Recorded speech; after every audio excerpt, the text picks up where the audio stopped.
It's a very negative way to sort of start it off. Just saying that Isak isn't coming to Liverpool. And you know what? He might not be.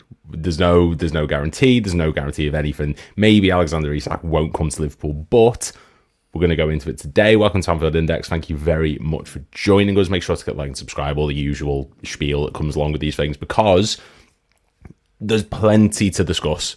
And it's, of course, it's the sort of the Kylian Mbappe joining Liverpool story of 2025. Do you remember that summer window where it was just every single day was just Mbappe's coming to Liverpool, and then it was Bellingham, and then last year, what was it last year? It wasn't Chiesa. Who was it last year? I don't know. We link to everyone, and then every summer there's always one player who's continuously linked to Liverpool, and this time it's Alexander Isak, and that's because Newcastle want Hugo Ekitike.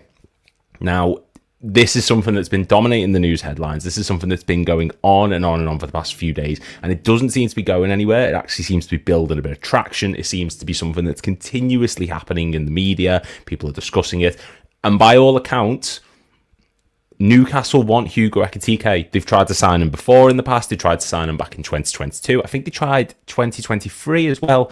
2025, apparently they want Hugo Ekitike yet again. Get involved in the comments. I'll read all of them out, and we'll go through anything that you want to ask, anything you want to talk about. We'll go through them all today, because we've got to discuss that. We've got to discuss the first pre-season friendly of the season. I'm so excited. I'm so happy that we're actually back. And you know what? When you look back on it and you look forward to it, you just think, God, pre-season, who's particularly bothered? You play Preston, you play Wigan, you play whoever you play, and that's it. Just get us to the season. Pre-season just feels incredible, and I'm so excited that it's back. I'm so excited that we're actually getting to play football again. We've got Preston, then we travel to Thailand, we've got AC Milan, we've got Athletic Bilbao twice in the same day in August. Plenty to discuss, and we'll start off with, I suppose we'll do the Preston match first. Oh no, actually we'll do Ekitike. We'll do Ekitike and Isak, because I suppose that's the big one that everyone's going to be discussing. That's the big news that everyone is going to be talking about, because Liverpool need a number 9. Obviously, the Nunez deal to Napoli, by all accounts, has fell through. From what we understand, Napoli have sort of come to the senses. They're not willing to pay what we're asking for Darwin Nunez, and it feels a bit like we're pricing him out the market. I've heard reports that Saudi might be interested. I've heard that other clubs are interested. But we as a club are currently pricing Nunez out of the market because, is it A, we don't want to admit that we spent too much on him? Is it B, we're trying to be shrewd and get as much money as we can? Or is it C, we want to keep Nunez? That's open for interpretation. But we'll go on to the first one, and let me just get my incredible... Is that the one? Is that the one? No. That's not the one. That's not the one. That's the one. There we go. Newcastle zero in on striker Hugo Ekitike despite £86 million release clause. Now, you say despite having that release clause, for a young, up-and-coming international striker who's just been in the Bundesliga, who last season, across all competitions, Hugo Ekitike scored the most goals of anyone aged under 22 across Europe's top 5 leagues. I can get that up, actually, now, before we get into this article. Let me just dismiss this. Let me just share screen. That's the one. So, most goals by players aged 22 or younger across Europe's top 5 leagues last season. You've got Santos, Vert, Silva, Nabel, and Simmons, Xavi Simmons on 10, Barry on 11, Musiala, Delap, and Stacey on 12, Sesko and Bierf on 13, Barcola and Omega on 14, and then you've got Hugo Ekitike on 15. Now, that is a respectable number. And that's not what we're going to discuss. We're not discussing whether or not Ekitike is a good player. We'll discuss whether he's a good fit for Liverpool, much the same way we did yesterday. But we'll also look at what is it about him that could make him an asset to Newcastle, and how this sort of pushes the Isak movement going forward. Will he be a rotation option? I've heard reports they want to play 2 at the top. Not buying it for a second. Looking forward to watch the game today. Completely, honestly, so excited. Even it's a Preston North End pre-season match, and in your head you think, whatever. I've missed it so much. I'm so excited. Honestly, I'm giddy. Saudi or nothing at this stage. I think that's the problem. Saudi are the only clubs that are no, I was going to say dumb enough, but they're not. They have the money to spend. They're the only ones that are going to give us what we want. No other team in Europe is going to look at Nunez and think, yeah, there you go, here's 60 million or whatever we're asking for him. Because there's fault. We know Nunez is someone who's very capable in a Jurgen Klopp system where it relies on energy, constantly running in behind, constantly finding space to work with. He thrives off the chaotic nature of it all. Clubs don't want that necessarily nowadays. It's all about tactical innovation. It's all about knowing your zone. It's about positioning yourself well, being good on the ball. And Nunez is not that. He's not that type of player. He's a bit of a throwback to us in a sense. He's not someone who's going to be able to come deep and pick up the ball and run with it into space and be able to find the right pass. He's not that type of player. He's best on the receiving end of things. He's better running into the box late, getting on the end of the ball and having a shot at goal. He's great at producing those magical moments that no other player can do. You've seen time and time again that chip against Brentford, the goal against Sheffield United where he pressed the keeper and the ball hits him, bounces in the back of the net, the back heel against Madrid. He gets those top quality 1 in a million chances, and that's terrific. But if you want a systemic player, someone who's going to be capable of playing a sort of false nine, deep role like Slot's tried with him, it doesn't work. If you want someone who's got that little bit of composure, who's going to play things a bit slower, he's not that type of player. But if you want someone who can run in behind, find space to work with, play between the lines, that is Nunez. He is a capable player in that regard. If you went to a La Liga, no doubt to my mind that he'd absolutely smash it. When clubs miss their number one target, Nunez will be in demand 100%. Nunez is going to be...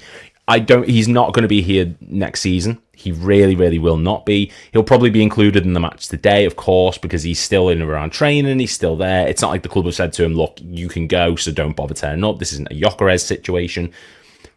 But he will probably... He's not going to be here at the start of the season. That's my wholehearted hope. I think clubs are going to get into panic mode where they can't sign your Gyökeres, your Ekitike, your Isak, your Alvarez, and that's when your players like your Nunez will come in. Those ilk of footballers who maybe clubs don't want now, but in terms of a cheaper option, in terms of someone who you think we just need someone through the door, Nunez fits that mould. We should have taken the offer for Napoli. Look... This is the thing.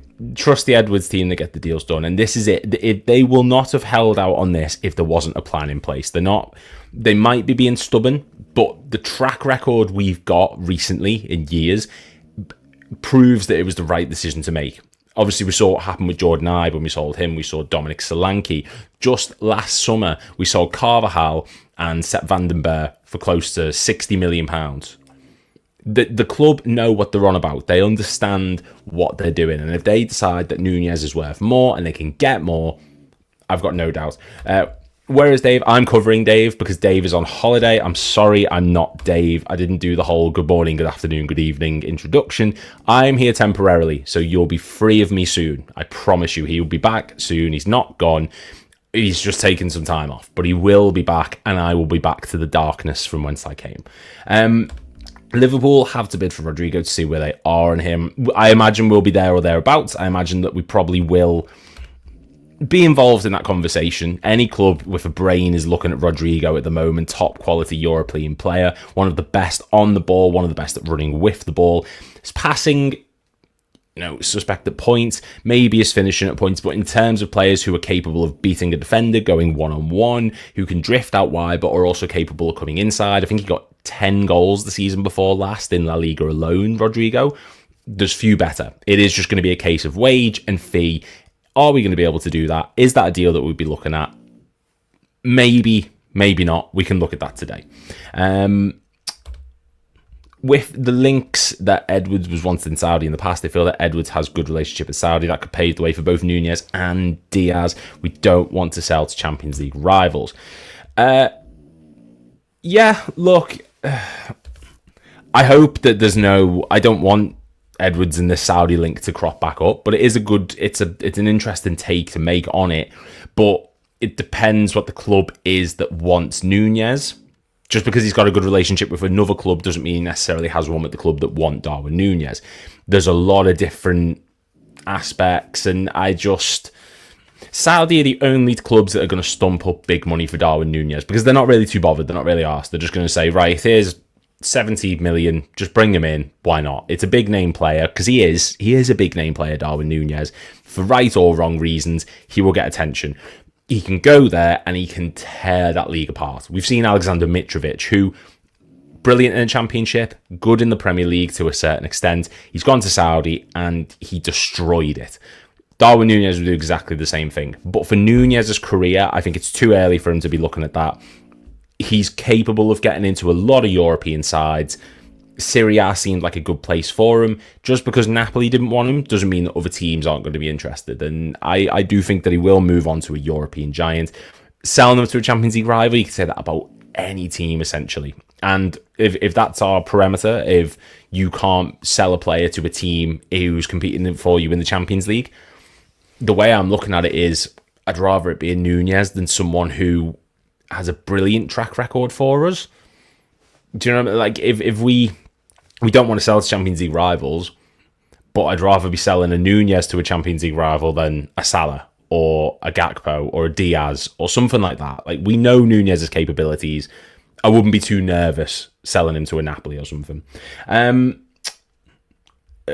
Ironically, Nunez will improve United's forwards. Honestly, Jesse Lingard would improve United's forwards at this point. Like, there's no... Like, Callum Wilson would improve Manchester United's forwards. Anything they can get at this point is just a godsend. Go over there, Liverpool fans, talk about Isak, get some help. Newcastle want Ekitike to back up Isak. Listen to what's coming out of Newcastle. I guarantee he will not leave Newcastle this season. We are listening. It's just in our minds, and in my mind in particular, I don't see a world where Hugo Ekitike, someone who's getting guaranteed minutes at Eintracht Frankfurt for an £86 million release clause, is going to Newcastle to be a backup. He's just not. He's someone who knows his worth. He knows he's capable of breaking into pretty much any team he wants to. If he comes to Liverpool, and I'm not saying I want Hugo Ekitike necessarily, this is just, for the parameters. If he comes to Liverpool, he's going to get game time. It's guaranteed. He's going to play. He's going to feature almost week in, week out, bar rotation with maybe Diaz, maybe another striker we bring in, who knows. It goes to Newcastle and you say to him, right, you're going to be back up to Alexander Isak, who's the better player. I know we've signed you for 86 million, and we're probably not going to get very far in the Champions League, but, just sit on the bench. Occasionally we'll call on you. He's not going to do that. He's not going to do that. If he's got the option of coming to an us or a Newcastle, and you will play almost week in, week out, or sit on the bench behind Isak in the hope that he gets injured, or in the hope of rotation, which one's he going to do? And these reports of, he's going to play two at the top. No, they're not, because they've just signed Anthony Elanga to compete on the right-hand side alongside Jacob Murphy. They've still got Harvey Barnes and Anthony Gordon on the left. So what you're saying is you're going to have two strikers and, one winger? No wingers? Or you're going to move Ekitike out wide, which isn't his preferred position. Maybe he will. Maybe he will do this, and maybe he is happy. I don't know anything. But the fact that they're going out and signing someone of that ilk, we saw what happened with Julian Alvarez at City. So it's nice having these notions of your backups are just as good as your first teamers. Alvarez was behind Haaland. You go back to Chelsea a few years ago when they had Courtois and Petr Cech.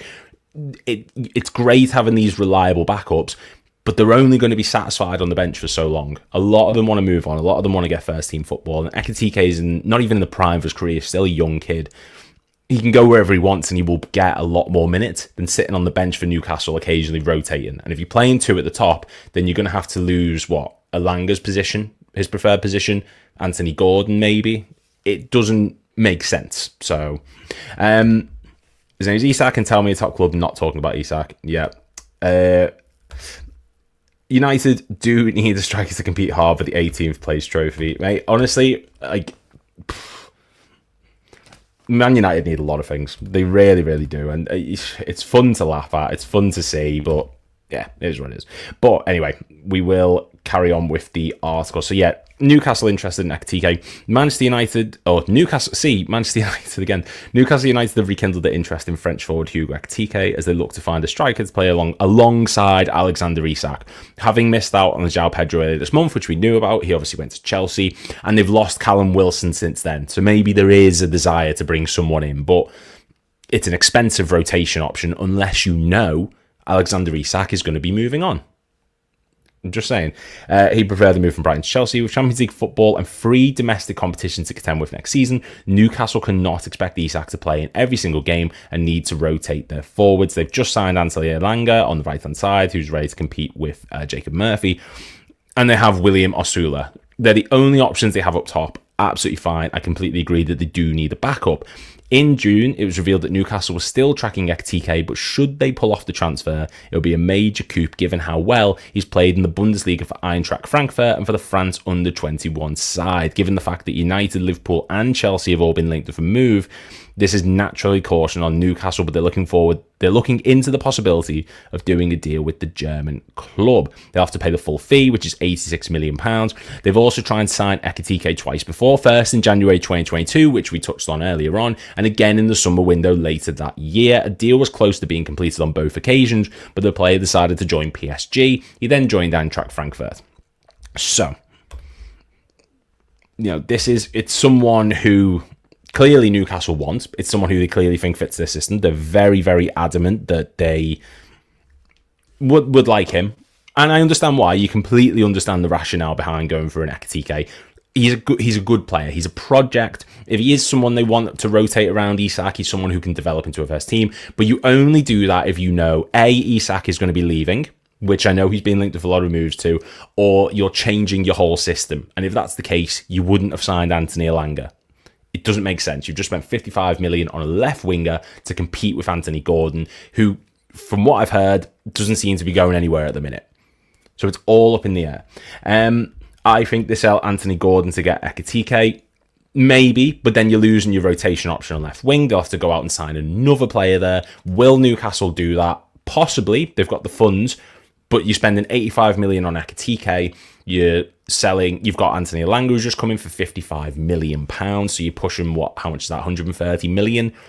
Maybe they sell Gordon, but then they're going to have to spend more. It just depends I can't see them changing the whole system. Remember, they have Harvey Barnes. We will sign Ekitike. We won't sign Isak. That seems to be, that seems to be the story going around. Do we want Ekitike? Is Ekitike someone that Liverpool are particularly interested in? For my money, he will be. He will be someone that we're looking at. He is someone who we're clearly open discussions with because he's, like I said, he's a young lad. But £86 million for someone who, while I think he's very talented, and I'll get stats up here, Ekitike is not a bad player by any means. If anything, he's one of the most talented up-and-coming players in Europe. We saw that last season, just how good he was. He's very good at playing on the blind side of defenders, someone who knows how to work his body into space. He's very quick, he's very tall, he's a physical presence. But his problem is, on the ball, he can be quite, at moments, he's not...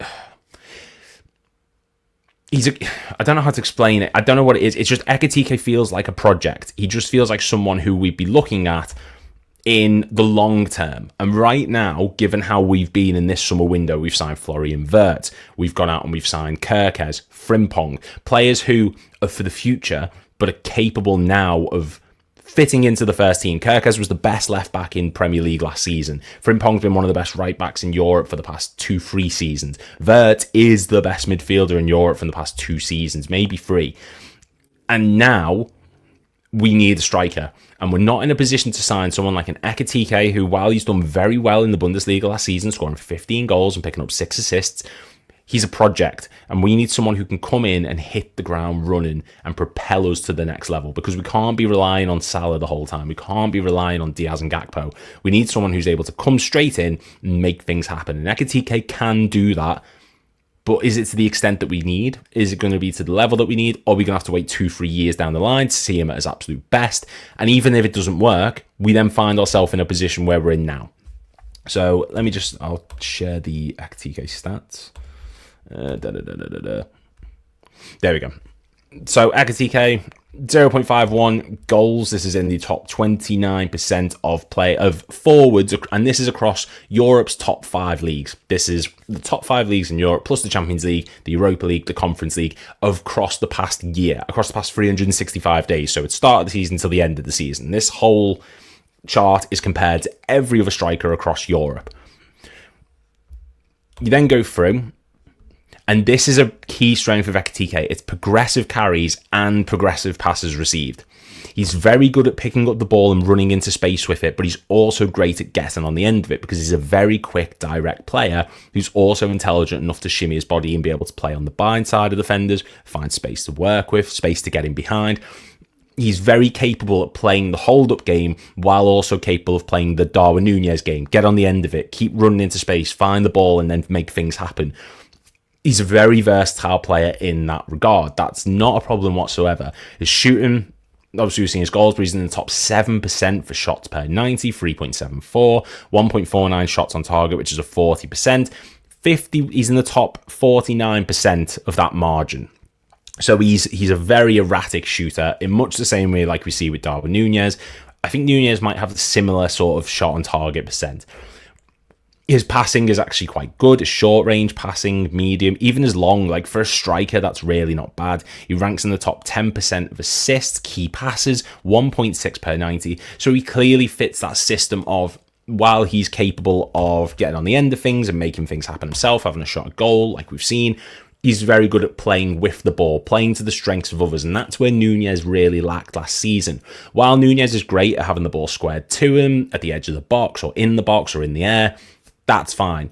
It's when he comes to progress and play for others, bringing others into the match, putting the ball out wide. He made more switches last season than he has in any other campaign of his career, and yet he only picked up 2 assists. One of them was for Salah against Arsenal, and I can't quite remember the other one for the life of me, but we need someone who's capable of receiving the ball as well as playing it. And that's why we love Bobby so much, because he was capable of doing that. Suarez was the exact same, and I know they're a high bar to reach.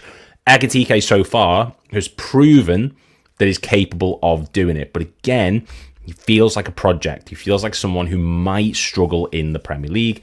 All the stats prove otherwise. Through balls is in the top 11%. You see there his key passes, I say 5%. Passes into the penalty area, crosses into the penalty area, progressive passes. He's a very well-rounded player. Even his shot creating actions, he's getting 3.5 per 90, which is in the top 6% of all leagues across Europe. And we need that. We need someone who's going to play in that role, someone who's going to create for others. Liverpool's system now isn't so much, or football in general isn't just your central striker and your wingers create for him. It's a give and go. It's a give and take. And Salah last season had one of the best campaigns in top flight English football history. The best in the Premier League, bar none, and competing with Alan Shearer and Andy Cole for that top spot on the last day of the season, drawing the record. But he can't keep doing that over and over again. He did that in spite of Nunez. So imagine him doing that with someone like an Ekitike. And Ekitike isn't even my main target. I still want Isak because his passing stats are the same as Ekitike's. His shooting is better. But he's not a bad option to have. He's not a bad option for Liverpool to be going for. And I just think that there's a lot of a very negative narrative around him, and there is positivity to take from a Hugo Ekitike deal. Newcastle are looking at someone who's a very similar mould to Isak, and I think that's maybe pushing the idea that Isak could potentially be leaving. I said that I don't think it's going to happen, and he's obviously my number one choice, but it is what it is. I thought we were close to Gehi now, seems to have gone very quiet. I think it has, but I think this is also because I think Palace are playing hardball with the fee. Not only that, but they've had this whole European debacle to try and sort out. Maybe they've been waiting to see if they're going to be in the Conference League or the Europa League to sort out funding, how much money they're going to have.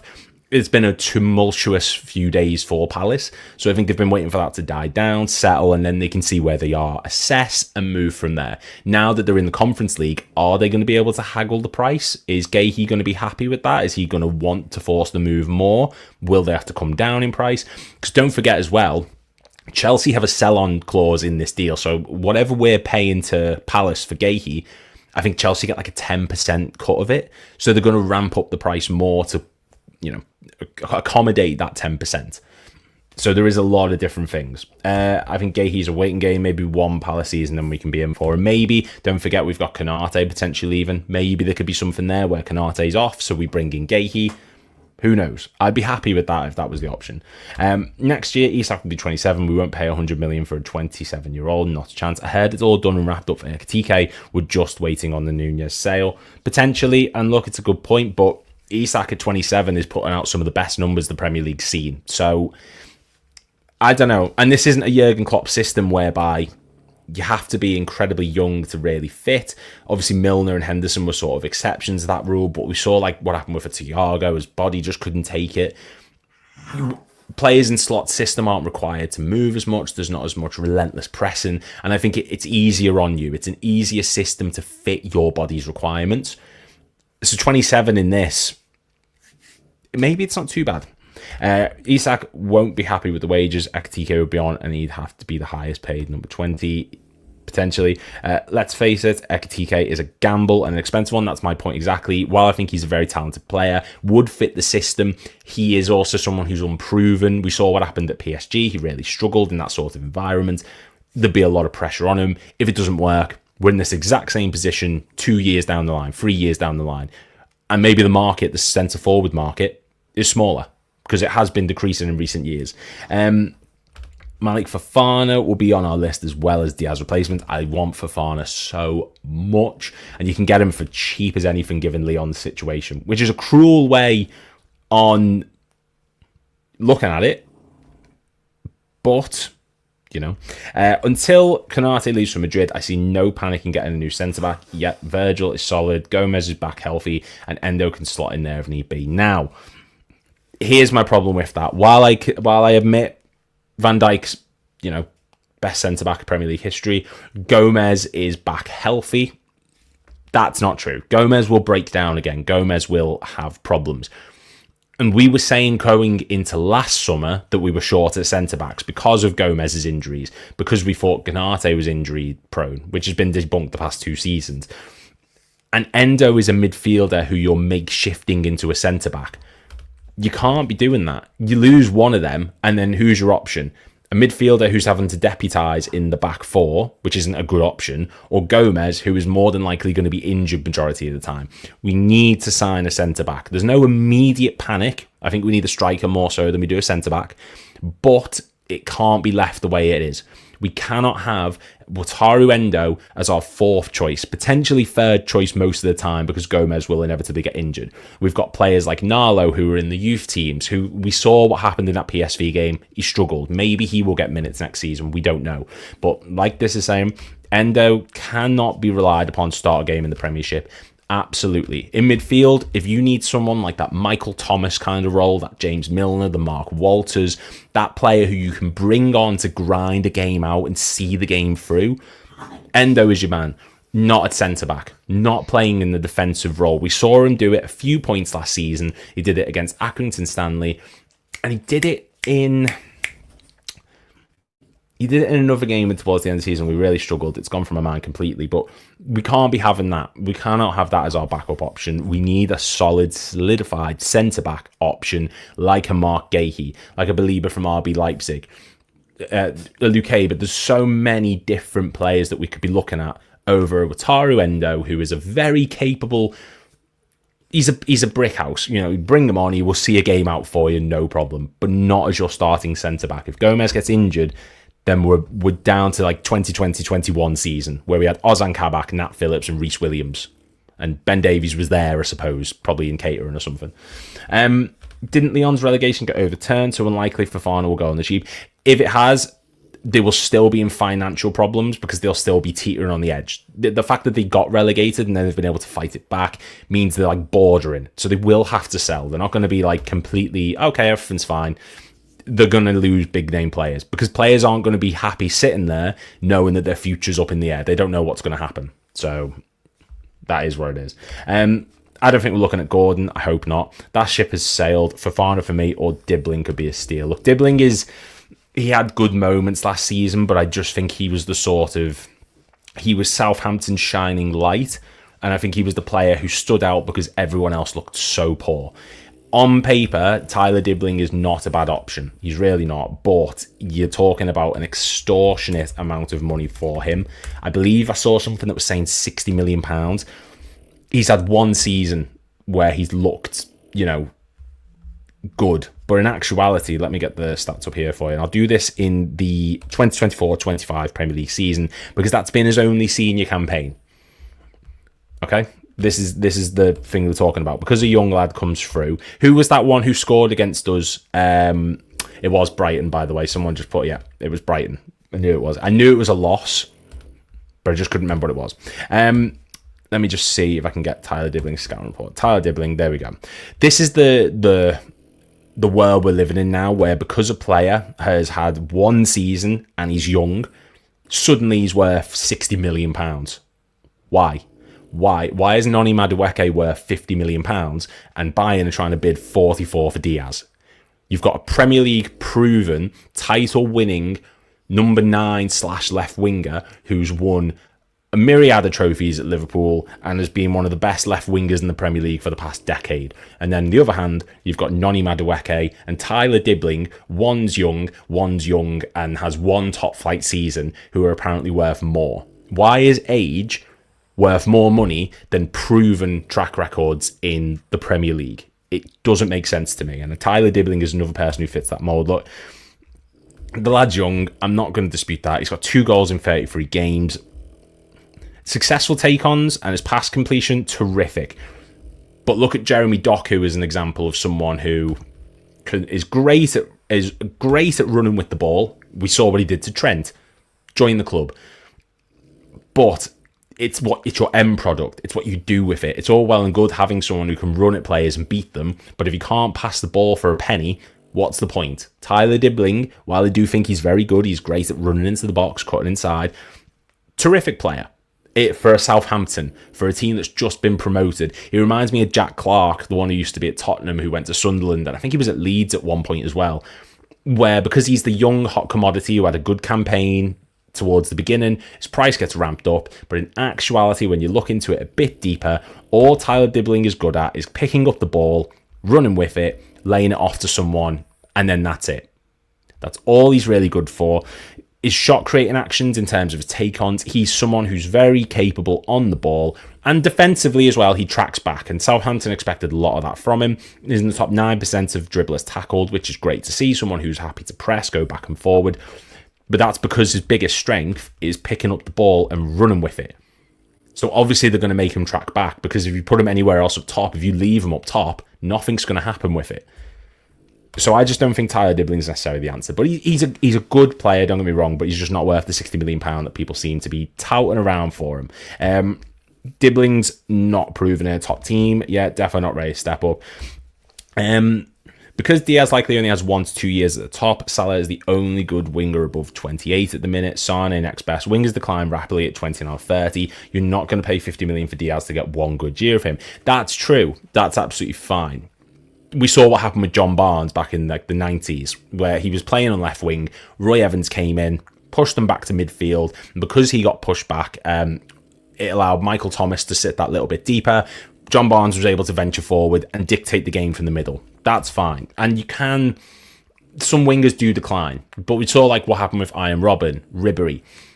The problem is with Diaz that he relies heavily on pace, and that's his main strength. When that dips, you're losing a lot from him. So that makes sense.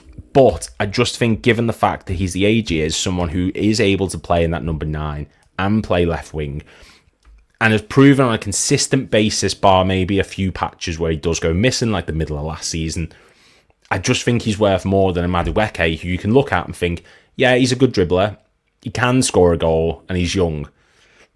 I don't know. You can get ready-made and you can get someone who's for the future. And it doesn't make sense. Wingers do decline rapidly. That's absolutely fine. I get that. But Diaz is starting to slow down a little bit now, and he's playing a different style. He's playing a different way. He likes to move inside a little bit. He's become more of a creator, more so than someone who's getting on the end of things.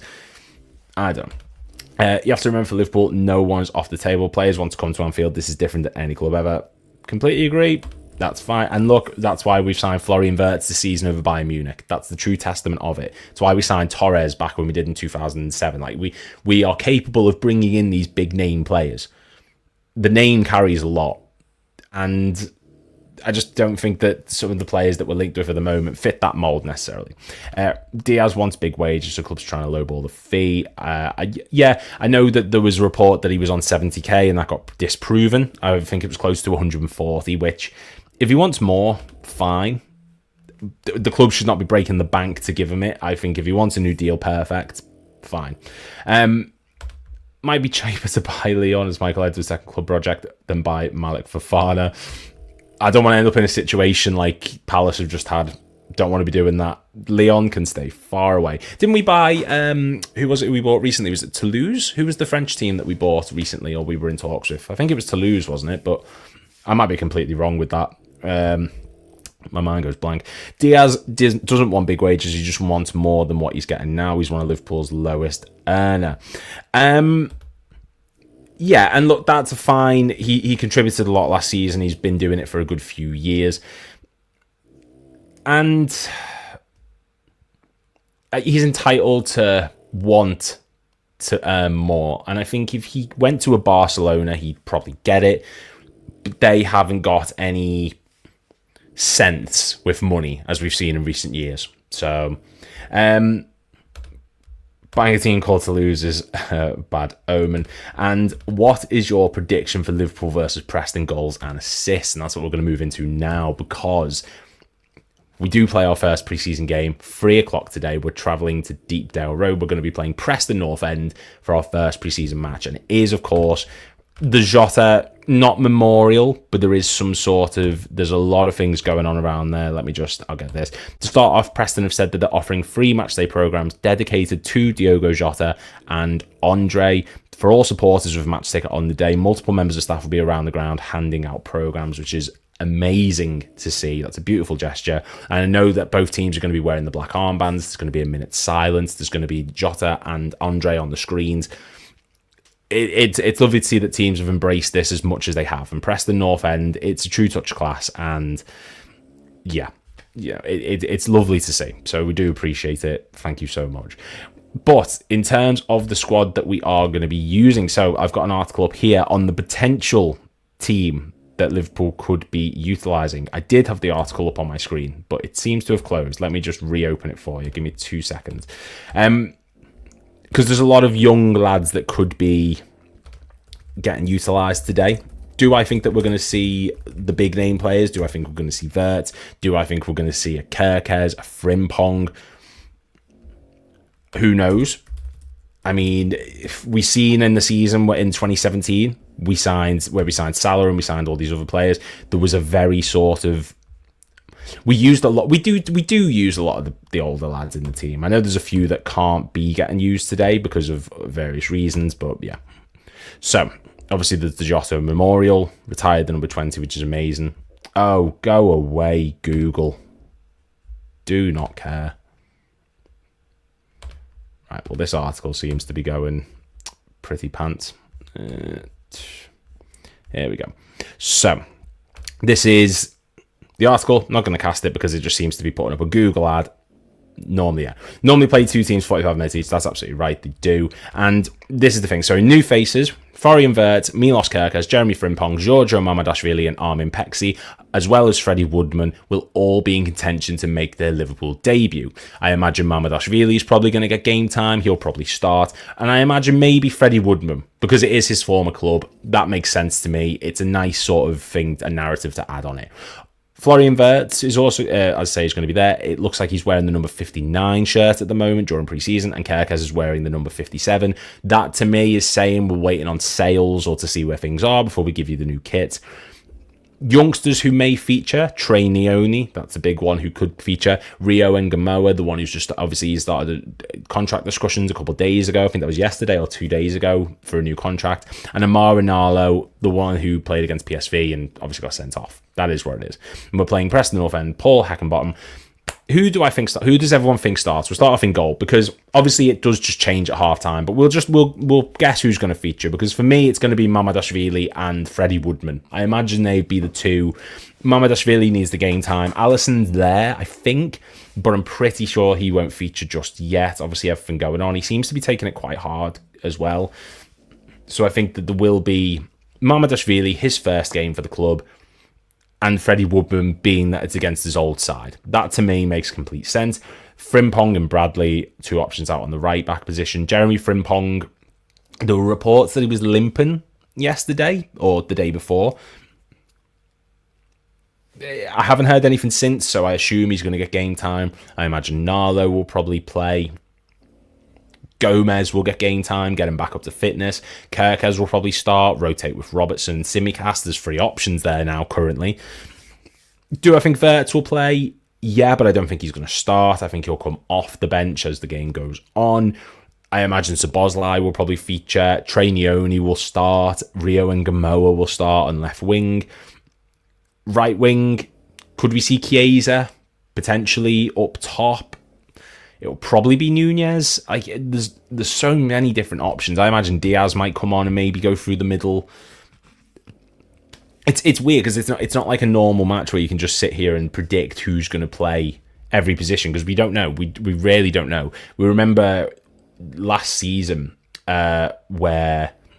Oh, no, not even last season, just every pre-season. There's some games we expect it to just be young lads, and there's some games you expect it to be the more experienced players, and it just never is the way that you think it's going to be. Are all the boys back? No, they're not. So in terms of the players that are missing, Stefan Bajtic, obviously we don't know what's going on with his injury just yet. He's undergoing hamstring surgery, so he's not going to be involved, but we just don't know the extent of it just yet. And Tyler Morton and Harvey Elliott, neither of them are at the match because of the Euros. They're currently on their break because they were delayed, obviously winning the tournament. So no Harvey Elliott, no Tyler Morton, no Stefan Bajtic. Everyone else is involved. So we can see a multitude of changes today. We can see every player get on the pitch at some stage or another. Like, it's impossible to predict a pre-season match. It's impossible to predict who we think is going to start. And for me, I wouldn't be shocked if Wirtz scores. That seems to be the narrative. That seems to always happen when we sign these new lads. Remember Salah that pre-season in 2017? He just scored every pre-season game. He scored against Wigan. Did he score against Tranmere? I don't think he did, but he scored for like 3 matches because we played Bayern, and he scored against Bayern, and we played Wigan, and he scored against Wigan. And I know there was another one. Hopefully we'll see Mamardashvili. I think he's going to start, and he'll come off for Freddie Woodman, or vice versa, but I'm convinced he will probably start. Elliott right wing. Elliott's not in the squad. Unfortunately, he was with the Euros. He's just won the under-21 Euros. He's taken a break. Him and Tyler Morton, neither of them are involved in this team. Quansah, if he was still with us, wouldn't have been involved either, but obviously he's gone to Bayer Leverkusen. Who would you prefer, Ekitike or Isak? Isak, 100%, but I don't think that deal's going to happen. I think Ekitike will be the one that we sign. Cannot see us getting Alexander Isak. Really, really wish we could, but... I hope Wirtz gets a lot of minutes. I just want to see him score or assist on his debut so bad, and he will. I think he's going to score. I think Florian Wirtz, we're going to see the first inkling of Florian Wirtz as that late driving midfielder, getting on the end of the ball, trying to score goals, and I'm so excited for it. Is he going to play as a false 9? We could see that happen. Like, it's mental. It's so exciting to see, and there was a comment earlier on from someone saying, what about with playing false 9? Maybe we will see Wirtz do it today. I don't know. We might do. There's so many different players who could be involved. Will we see Kay Gordon get involved? Will we see Ben Doak? Who knows? How about Gahey? There's been no news on Mark Gahey. I think with the Palace situation, the Conference League, the Europa League, the situation they found themselves in, I think they've wanted to gauge where they are in the competitions, see which one they're going to be in, because then they can haggle the asking price. Then they can see how much money they're going to get. They should be in the Europa League. They've been robbed, but obviously they're in the Conference League. Do you think you'll see Danz? I keep forgetting about Danz. Jayden Danz, he will get game time as well. Him and Nunez, I imagine. Or, like I said, we could see Wirtz as false 9. We could see Diaz play there. I think Jayden Danz will get minutes as well. Impossible for Liverpool to buy 2 above 100 million centre forwards if Nunez sell to Napoli. Impossible for Liverpool to buy 2 above... Yeah, we're not going to spend copious amounts. I imagine next season maybe Dan's will get his chance given everything that's gone on up top, and yeah, we're going to spend big on one player and then have rotation options around him. Jayden Dan's, like I said, maybe Wirtz will operate in that false 9. Maybe this forces our hand with Diaz and he has to be the backup number 9, which I'm not necessarily for, but there's worse options to have. Hope Dan stays for the season and Doak if they stay around. I imagine Ben Doak will go on loan, personally. I want to keep him, but I just think a loan makes sense, given the fact that Chiesa doesn't seem to be going anywhere at the minute. Salah's still staying, of course he is. Maybe for game time, Doak needs one more loan see where we are next season, and then go from there. But I would love Jayden Danns to stick around and be fit. He's not put a foot wrong since being at the club. Chelsea Cup final, Accrington Stanley, Southampton FA Cup. Like he's had good matches, and I'm hoping he can stay around. We're very strong even in the youth ranks. Why would Nunez get game time? He's off. Well, the deal with Napoli at the moment seems to have fallen through, and I think that at the minute, because of the Jota situation, and because we're still going out of the market, we're not in a position right now to say to Nunez, you're not involved. We're not in a position to say to Darwin Nunez, right, we don't want you. We need to keep him integrated, because if there is a world where we can't sell Nunez and he is here next season, he needs the fitness. He needs to be integrated into the team. There's no point not using him, even if the plan is to sell him. It's a pre-season against Preston. It's not the end of the world if he plays or doesn't. But I just think that at the minute, given that Napoli aren't interested, given that Saudi haven't put a bid in yet, given there's no other clubs circling around Nunez currently, it doesn't make sense to just ostracize him from the team and say, right, deal with it. Because we're losing a striker for nothing, for no reason. If Wirtz plays, he scores. Happy days. Completely agree. Think next week our transfer business will start again. Yes, I do too. I think after today things will accelerate, because we're going to get a good standing on where everyone is. It was a quiet week. It screeched to a halt, and rightfully so. But yeah, we'll go from there. Ungamoa should get minutes, hopefully. I think he'll start on left wing. Can't see Gakpo or Diaz starting, to be honest. I think Diaz will rotate up top, maybe if Nunez isn't involved, alongside Danns. Who knows? But I think Ungamoa will start on the left side, given as well that he's in discussions for a new contract. That's a big, big factor in this. He needs... There's trust in him, clearly, so he needs to prove what he's capable of. And when I saw him at the Accrington match, he sort of fit that Tyler Dibling role of, he's good on the ball, good at taking on a player, but it's what you do with it afterwards. He needs to develop that, and these are big games to get that kind of experience. Lewis Kumas, yeah, another great shout for someone who could be involved. Obviously did very well at Stoke, so maybe, yeah, Lewis Kumas is a great shout. Wouldn't sell Doak, I wouldn't either. Don't see the benefit in doing it. Just loan him out, see where he is. Doak isn't good enough, can't be on loan forever. He needs to start regularly, same as Elliott, never going to start regularly. But he's still young, and I don't want him to get into that Shea Ojo routine of loan, and then you sell him on, because it's not fair on him. But there's a capable player in Ben Doak, someone who's very, very quick. Injuries are proven to be a concern, we know that. But I don't see the point in selling him. I don't see the point in selling Ben Doak for however much, unless it's a good price. I mean, 40 million maybe. I know that Palace and Everton were interested for about 30, so potentially, but I just wouldn't be selling him at the minute. I'd rather keep him or loan him than sell him, unless it's a very, very good price for him. Liverpool needs to sign a new centre-back urgently. Team have free senior centre-back. I said that earlier on. Endo cannot be our fourth choice. And our third choice, Joe Gomez, is injury-prone as anything. Doesn't make sense to leave things as are right now. Slot doesn't rate Nunez. Completely agree. He doesn't, and that's why we're trying to get rid of him. But if he's there, you've got to use him. We can't just completely ostracise him. We'll do a couple more.